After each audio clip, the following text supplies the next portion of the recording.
Senegal benefits from a rich and diverse ecosystem. It is very often marine or coastal, inlets, or an important network of mangroves, but also lagoons. Marine protected areas are precious natural spaces, which play an essential role in the development for the neighboring communities. Le tourisme balnéaire, on l'a vu, mais le tourisme écologique est extrêmement important. Et c'est dans ce sens aujourd'hui que les aires marines protégées offrent une opportunité importante pour le développement du tourisme écologique. The MPA allows the conservation of biodiversity and the improvement of fishing and socio-economic benefits for the local populations.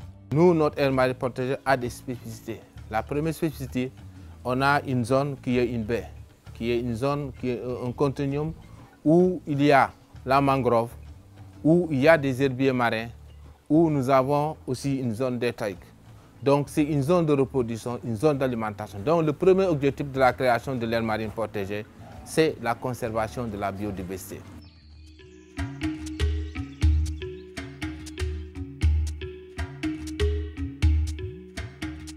MPAs regularly carry out ecological monitoring with the goal of protecting certain species present in the area and ensuring their reproduction through various mechanisms. One of the main roles of MPAs is to protect the biodiversity.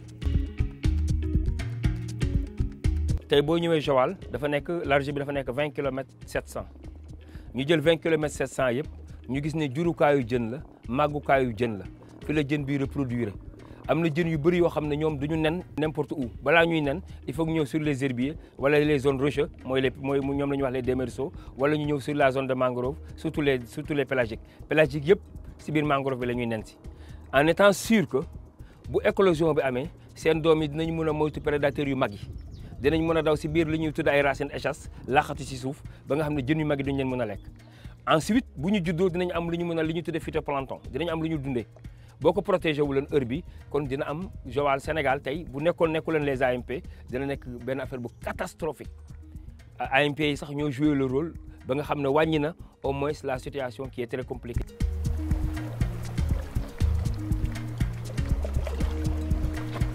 Marine protected areas have enabled communities to increase incomes from fishing products.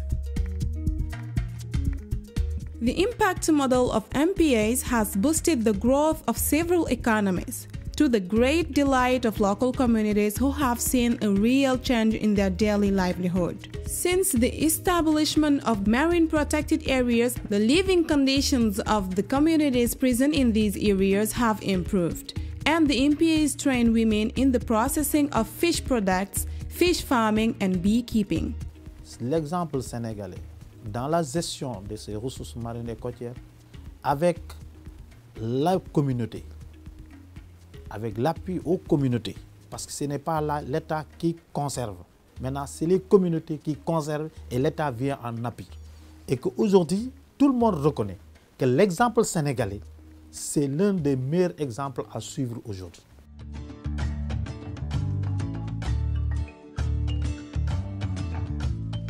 The government in its MPA's management invite communities through female fish processor associations and the fishermen.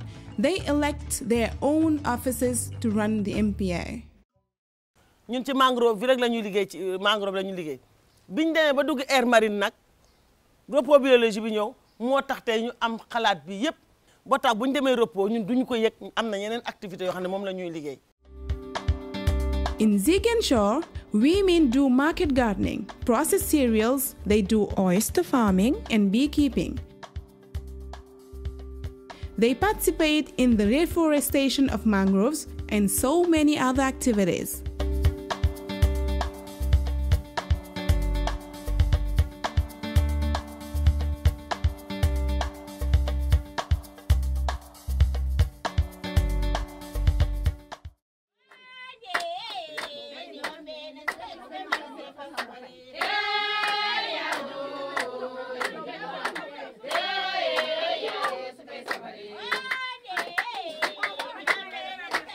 Le premier objectif, c'est la conservation de la biodiversité marine et côtière. et le renforcement également des efforts de conservation et l'amélioration des conditions de vie, surtout des populations. Et également, l'autre objectif, c'est l'amélioration des retombées de pêche au niveau de la zone. Voilà, c'est tous les objectifs phares au niveau de l'aire marine protégée, c'est tout l'objectif d'amélioration des retombées socio-économiques des populations.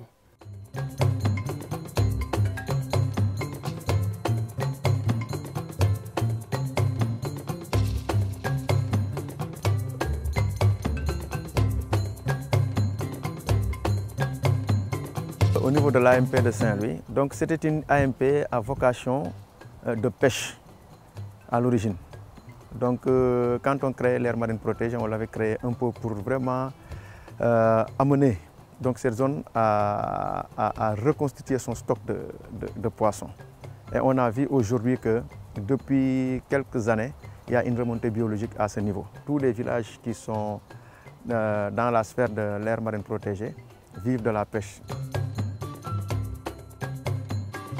S'il n'y a pas d'activité, par exemple la pêche, vous voyez, il y a une période, ça se pratique presque pendant 9 mois. Et durant la saison des pluies, il n'y a pas de poissons, il y a assez de poissons. On ne vit qu'avec la transformation.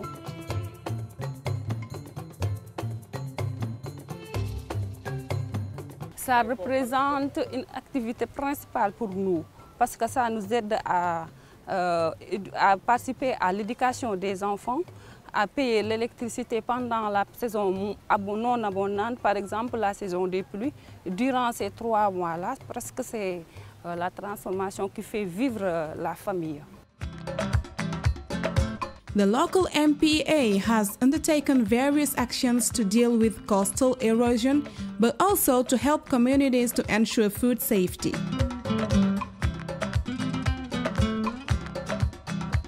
Climate change constitutes a real threat to marine fauna and flora.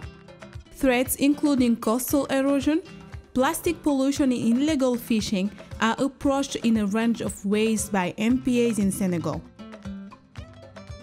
which beyond the environmental impact also threatens the income of the communities living in these areas.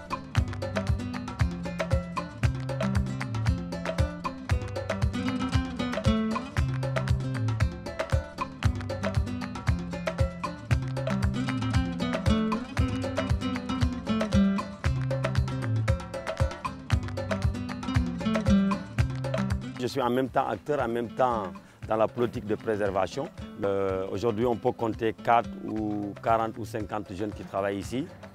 Donc ça fait partie des fleurons de la destination Sénégal. Moi, je suis jeune Sénégalais et j'incite beaucoup de jeunes et beaucoup d'aires marines protégées au Sénégal de s'inspirer le modèle de l'aire marine protégée de la Somone.